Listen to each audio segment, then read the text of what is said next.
Why do you want to kill us? What have we done wrong?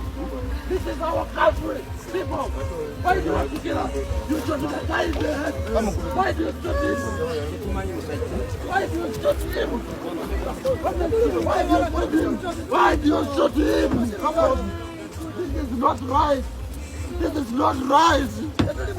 Honestly, on a PC, you man, we went with you in the meeting. You bring for us people from Kampala to kill us here. Come on, this is not fair. This is not fair. This is not fair. I have moved people from day one. No, why would I come and apply for it? No, I swear, we have been monitoring. And if I tell you, what you are doing is what is wrong. Does it call for you to abuse me? Now, even my training, you are not supposed to act such emotion. See where I've acted. See where I've acted. Why did I act from there? No, you see. Why did I act from there? You see where I've acted. Why? See where I've acted. Why? Good enough. Professionally, I have not died.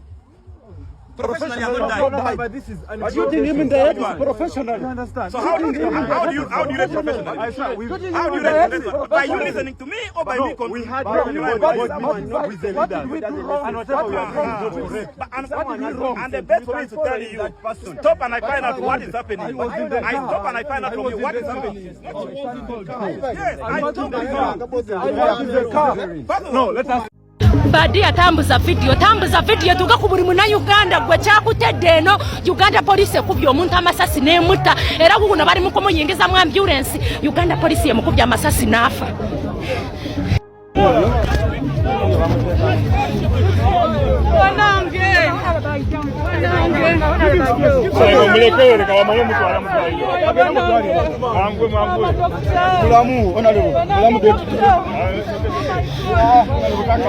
Uyo bamukubye amasasi n'afa Uganda police yemukubye amasasi n'afa. This side come back Mejera agambe just straight yo police gwe kubye bannabo omwani gwe kubye sasa yo tuli mbale madwaliro yo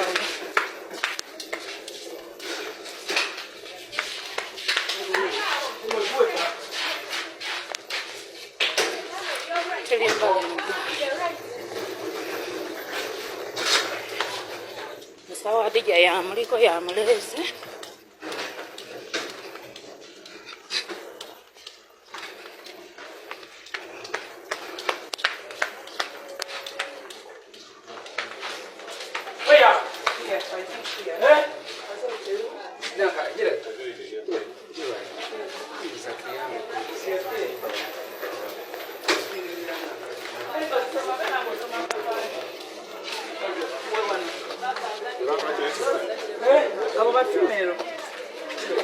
Primero lo sabía ya.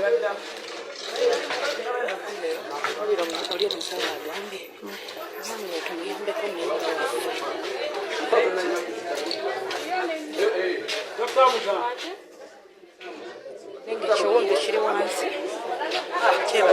awe mulaba pamba awo olabamukubye. No. Leave us. This is my work.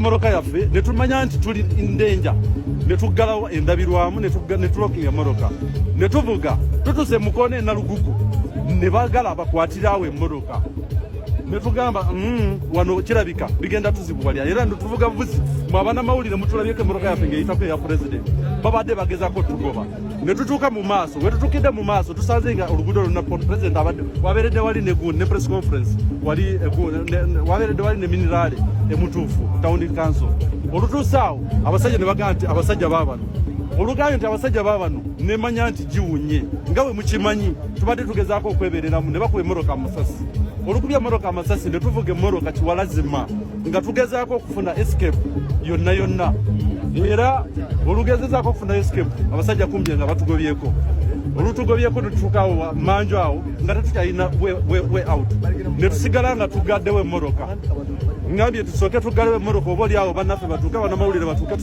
tusobole okubeera nga tubeera safe naye all in all ne basenda emmoroka endabirwamu bankubye bubi nnyo musajja aniinye n'afulumya mmoroka kati mbadde ngezaako okusituka bwe nti nga bafulumya dokita kuba yabadde avuga omusajja akubye dokita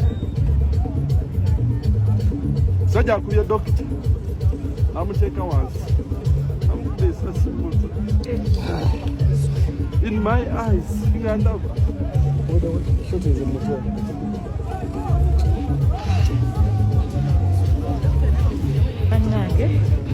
amugamba mutya guys kansuubire muli bulungi mukulike eyo mwenna ababadde ne pulezidenti waffe nyinza oba nzizereeti naye mmaze n'enzija mukulike eyo yonna abadde eyo nga gye muli abaana bamuwadde sente byalo byo byannemye okukwata naye abaana bamuwadde sente competition leero ebadde ya sente abantu beeyo abaava abazibu nga bwe mubamanyi oli naleeta ekyebbiri kye olukumi ke ak'ebiri ke ak'etaano kwesokolayo ku bantu beeyo ababumbulukubwa abakubwa ettaka buli kaseera ettaka ne libakuba ne libatta tebalina we bayisa kugambye embeera yeeyombi embi nno amakubo gonna mwagala biga naye omuntu weeyo okweggyako ekyebiri kye omanya ddala kituufu kyaliko kiviira ddala ku mutima bambi mwebale nsaasira omusajja oyo dokita gwe bakubye essasi wano mu bulago saba Allah akusuuse naye meseji yange egenda eri abasirikale mu abateekinga order ezituukira ddala okukuba bannansi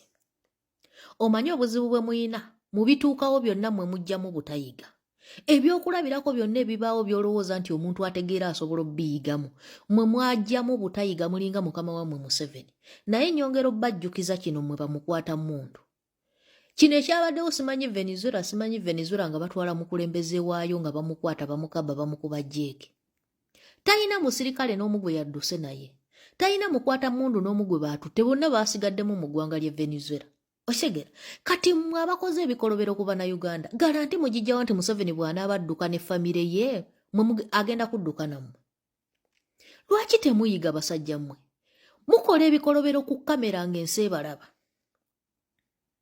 wallahi tubabuulira bino ebintu oba onaaba gwe okubye essasi oba onaabaki kamera kasite n'akukwata gwe mukwata mundu ng'olimu eyo eriya omukoleddwa ekikolobero kati mwenna bamukwata mundu ababaddemu eyo eriya mujja kusasulira ebyo ebikolwa nga amateeka gazze mu nnomo amateeka nga gazzeemu nga Uganda tugikyusiza wallahi mujja kusasulira waakiri famiri zammwe zijja bisasulira okitegeera famiri zammwe ziri bisasulira nze mbabuulira bwe muba musazeewo butayiga omusajja ne mumukuba nga talina kyakoze mwakubye emmotoka n'etuula emipiira n'asigala ng'agivuga atali mubbi ali ku campaign trail gwe musanzeeko ekimubagobeza omutuusa eri mu nsiko gy'addukidde nayo ne mumukubirayo amasasi okubula omutta ate ne mumuteekako olukomera tewabaawo n'omuntu n'omwajja obbayamba kiki ennyo mufaaki n'ensi basajjamu mwe temugenda ku fensi mugenda gibeerako mubeere nga nfudduze mengo mwe temulifa wallahi bino ebikolwa mugenda bisasulira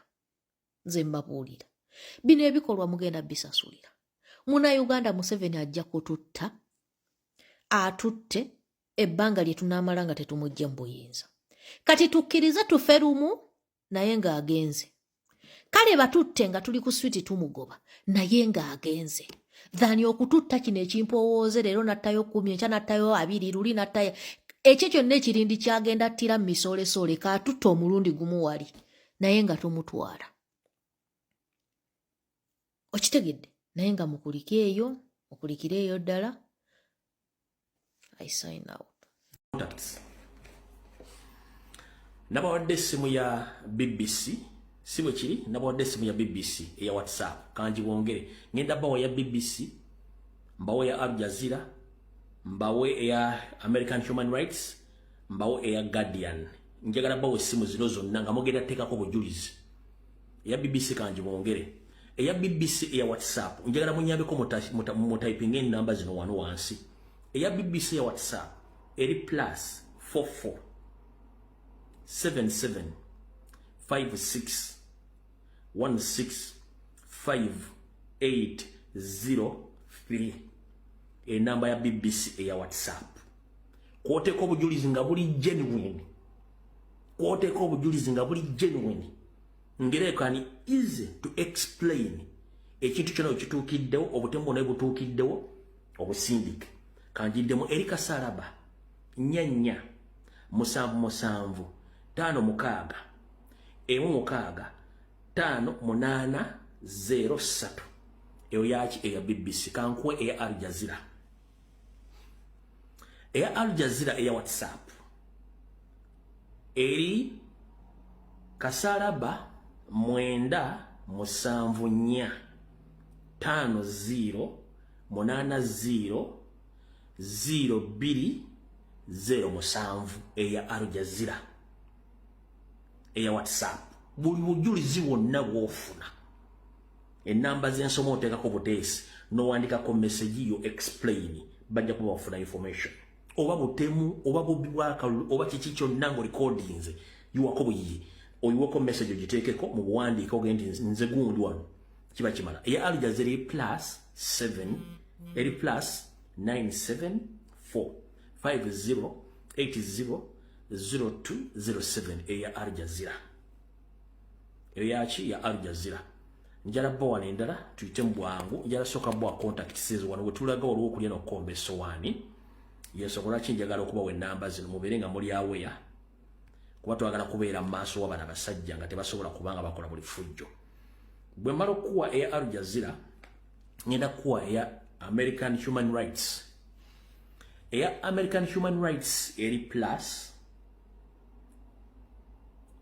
202 975 5468 eya American Human Rights eri Kasaraba 202 975 5468 eya American Human Rights kati ngenda kuwa eya Guardian olupapula lwa Guardian olw'amawulire eya Guardian kansumeti empapula zino message zino muziwandiika nze ono video bagikutte sina kyendaba nenno ogenda maaso eya Guardian eri plus 44 77 66 780 300 eyo olupapula lw'amawulire o Guardian eri Kasaraba 4 7 7 6 7 8 0 300 eya Guardian